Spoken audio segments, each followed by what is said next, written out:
ভারত এবং ইংল্যান্ডের প্রথম টেস্ট শনিবার। 5 টেস্টের প্রথম টেস্টের জন্য তৈরি উভয় দল। দু দলের কাছেই চিন্তার ভাঁজ লিডসের 22 গজ নিয়ে। শুক্রবার থেকে ইংল্যান্ডের লিডসে শুরু হচ্ছে ভারত এবং ইংল্যান্ডের মধ্যে প্রথম টেস্ট।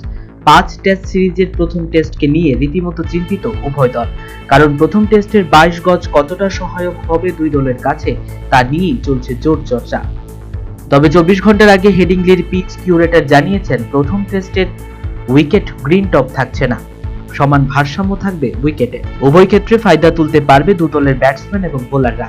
যেন টেস্ট ম্যাচ উপভোগ করতে পারে স্টেডিয়ামের দর্শক, তার কারণেই এরকম উইকেট তৈরি করা হয়েছে বলে জানালেন পিচ কিউরেটররা। তবে সেই ক্ষেত্রে হালকা ঘাসে প্রথম যে দল বল করবে তারা কিছুটা বাড়তি সুবিধা পাবে বলেও সতর্ক করে দিলেন মাঠের পিচ কিউরেটররা। এর ফলে টেস্ট সিরিজ শুরুর আগে স্নায়ুচাপ তৈরি হলো উভয় দলের ব্যাটসম্যান এবং বোলারদের মধ্যে। তাই এখন দেখার বিষয়, চলতি মরশুমে ইংল্যান্ডের সাথে ভারতের এই টেস্টে রোহিত শর্মা এবং বিরাট কোহলি ছাড়া গোটা দল কতটা নিজেদের মেলে ধরতে পারে। Bureau report, news vanguard.